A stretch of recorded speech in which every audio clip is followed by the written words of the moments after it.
అందరికీ నమస్కారం. నేను మీ హారిక. ఈరోజు సీఎం జగన్ ఏపీ లిస్ట్ తీసుకొచ్చారు. అంటే ఇప్పుడు ఎన్నికలు రాబోతున్నాయి కాబట్టి అయితే ఈ లిస్ట్లో చాలామంది కొత్త ముఖాలని తీసుకొచ్చారు. అలాగే నియోజకవర్గాలు కూడా షఫుల్ చేశారని తెలిసింది. సో మనతో పాటు సీనియర్ జర్నలిస్ట్ అలాగే అనలిస్ట్ మనతో పాటు ఉన్నారు దాము బాలాజీ గారు. నమస్కారం సార్. నమస్తే సార్. చెప్పండి, ఇప్పుడు ఈ షఫుల్ చేయడానికి గల కారణం నియోజకవర్గాలు కానీ ఇప్పుడు కొత్త ముఖాలను తీసుకొచ్చి ఎమ్మెల్యే క్యాండిడేట్లను ఎంపీ క్యాండిడేట్లను మార్చడం ఎలా, అంటే దీన్ని ఎలా చూడొచ్చు? ముందుగా అసలు లిస్టు చూద్దాము. అనంతపురం ఎంపీగా శంకర్ నారాయణ, ఆయన అంతకుముందు మినిస్టర్గా పనిచేశాడు, ఆయన్ని పెట్టారు. హిందూపురం ఎంపీ జోలదరాసి శాంత. అరకు ఎంపీ, ఇది ST reserved, Kottagulli Bhagyalakshmi. Rajam SC MLA Tale Rajesh. Anakapalli Malasala Bharat Kumar. Payakaraopeta SC Kambala Jogulu. Ramachandrapuram Pilli Suryaprakash. P Gannavaram SC Vipparthi Venugopal. Pithapuram Vanga Geetha. Jaggampeta Thota Narasimham. Prathipadu Varupula Subbarao. Rajahmundry city Margani Bharat. Rajahmundry rural Chelluboina Venugopal Krishna. Polavaram ST Tellam Rajyalakshmi. Tirupati Bhumana Abhinay Reddy. Guntur east Shaik Noori Fatima. Machilipatnam Peri Krishnamurthy.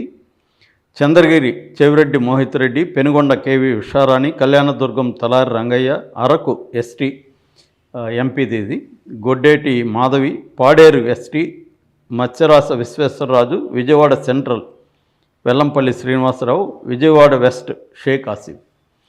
So ఈ లిస్ట్ సెకండ్ది, ఇది ఆల్రెడీ 11 మందిని గతంలో చేశాడు. ఇప్పుడు 27 మంది, మొత్తం 38 మందిని ఇప్పటి వరకు ఫైనలైజ్ చేసినట్టుగా మనం అర్థం చేసుకోవచ్చు. ఈ లిస్టులో 3 ఎంపీ సీట్లు, హిందూపురం, ఇటు అనంతపురం, తర్వాత అరకు, ఈ 3 ఎంపీకి పోగా 24. ఈ 24 కూడా సిట్టింగ్స్ లేరు, ఎవరు సిట్టింగ్స్ని మార్చేశాడు 24లో కూడా.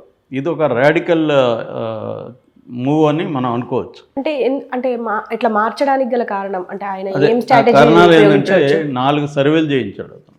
ఒకటేమో ఐపాక్ సర్వే, రెండవది చెవిరెడ్డి భాస్కర్ రెడ్డి టీం ఉన్నారు, వాళ్ళు ఇక్కడ కూడా చేశారు, అక్కడ కూడా. ఇప్పుడు Chevireddy Bhaskar Reddy team second survey.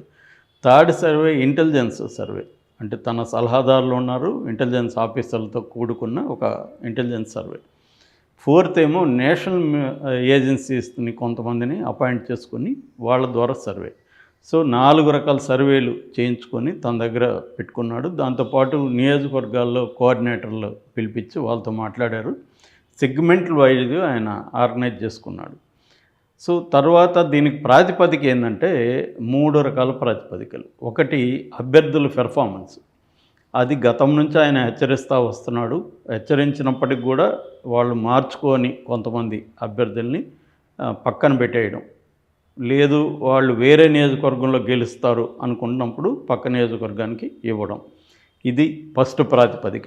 రెండవ ప్రాతిపదిక సోషల్ ఇంజనీరింగ్.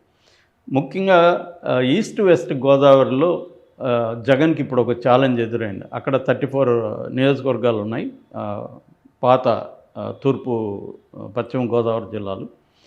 అక్కడ మనం చూస్తే పవన్ కళ్యాణ్ కూడా ఈ ఉభయ గోదావరి జిల్లాలో ఒక్క సీటు కూడా రానివ్వనని ఛాలెంజ్ చేశాడు.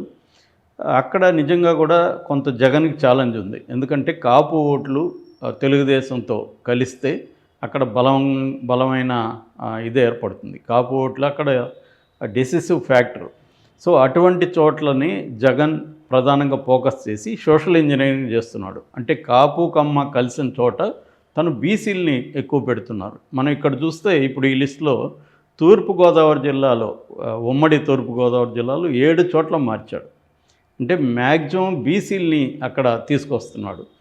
వీళ్ళని ఢీకొనాలంటే బీసీలు బలంగా ఉండాలని. ఇట్లా దీన్ని సోషల్ ఇంజనీరింగ్, కులాల ప్రాతిపదిక. ఫర్ ఎగ్జాంపుల్ ఉషా చరణ్ కళ్యాణదుర్గంలో ఎమ్మెల్యేగా ఉంటే ఆమెను తీసుకెళ్ళి పెనుగొండ వేశాడు. ఆమె కొరబ, పెనుగొండ అయితే ఆమెకి సూట్ అవుతుందని. కళ్యాణదుర్గంలో బోయ ఓట్లు ఎక్కువ ఉన్నాయి, అందుకని రంగయ్య, ఎంపీ రంగయ్య, ఆయన బోయ కుళ్ళు వస్తాడు, ఆయన్ని తీసుకొచ్చి కళ్యాణదుర్గంలో పెట్టాడు. అట్లాగే మాధవ్ హిందూపురం, అతన్ని మార్చాడు. సో ఇట్లాగా ఏం చేస్తున్నారంటే కొన్ని సోషల్ ఇంజనీరింగ్ అంటే కులాల వారీగా చూసుకొని వాళ్ళని బీసీలకు ఎక్కువ ఇవ్వడం అనేది జరుగుతుంది. ఇక మూడవది పొలిటికల్ ఇంజనీరింగ్. పొలిటికల్ ఇంజనీరింగ్ అంటే కొన్ని చోట్ల డబ్బులు పెట్టగలిగిన క్యాండిడేట్లు, అక్కడ డబ్బులు అవసరం అనుకో, అంటే ప్రత్యర్థులు బాగా డబ్బులు పెట్టగలిగిన వాళ్ళు ఉన్నారు తెలుగుదేశం జనసేన నుంచి. సో మన వైపు కూడా ఉండాలి వాళ్ళని ఢీకొనాలంటే, అంటే ఆ కాంబినేషన్ చూసుకొని దానికి సెట్ అయ్యే విధంగా పొలిటికల్ ఇంజనీరింగ్ ఓటు చేస్తున్నాడు. ఈ 3 ఫ్యాక్టర్స్ని జగన్ పరిగణలోకి తీసుకున్నాడు.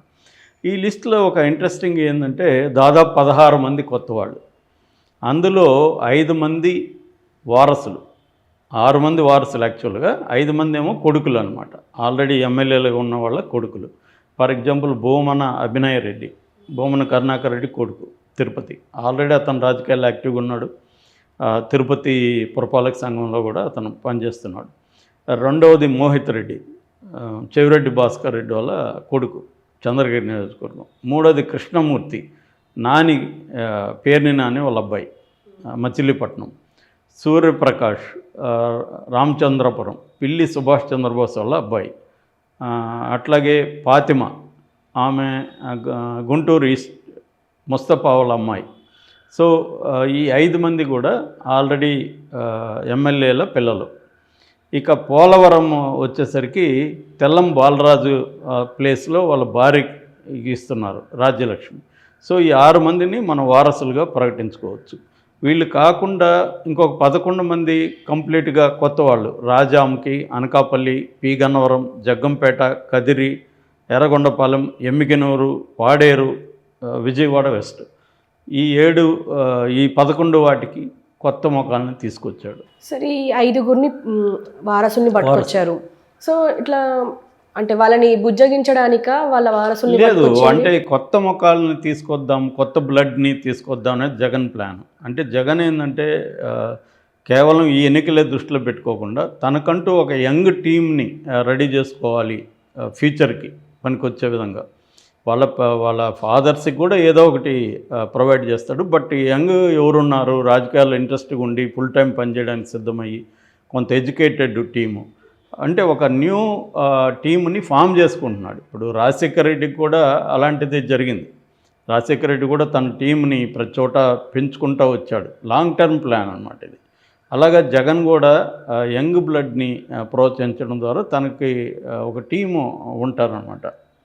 సో అంటే ఇక్కడ మనకి తెలంగాణలో చూసుకున్నప్పుడు కొత్త ముఖాలు రాకపోవడమే ప్రధానంగా కేసీఆర్ ఓటమికి కారణం. ఎందుకంటే ఆల్రెడీ వీళ్ళు 10 ఏళ్ళుగా పాతుకుపోయి వాళ్ళ పట్ల తీవ్ర వ్యతిరేకత స్థానికంగా ఉంది అనేది ఒకానొక రీజన్గా మనకు చెప్పారు.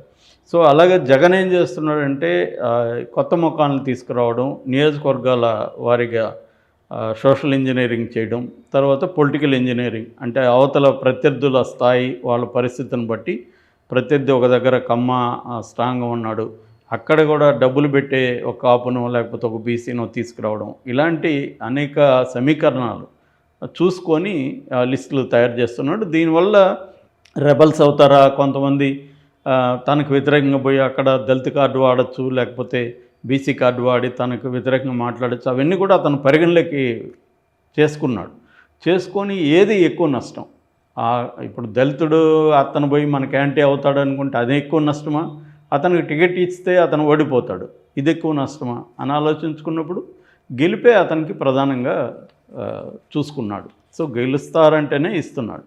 ఓకే, ఇప్పుడు నిన్న ఒక న్యూస్ చూసాము, ఎమ్మెల్యే దళిత ఎమ్మెల్యే చిన్న చూపా అని చెప్పేసి, దళితులు అంటే చిన్న చూపా అని చెప్పేసి సీఎం జగన్ని ప్రశ్నించిండు.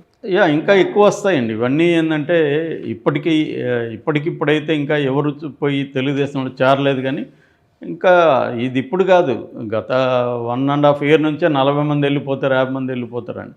వెళ్ళిపోయినా నాకు ప్రాబ్లం లేదని జగన్ అవన్నీ వర్క్ చేసుకొని చేస్తున్నాడు. సో ఈ లిస్ట్ ద్వారా ఖచ్చితంగా సక్సెస్ అవుతారని చెప్పేసి అతని అది ఎంత అవుతుందనేది మనకి ఎన్నికల తర్వాత కానీ తెలియదు కదా. ఏదేమైనా ఒక రాడికల్ నిర్ణయం అయితే తీసుకుంటున్నాడు అనేది చెప్పచ్చు.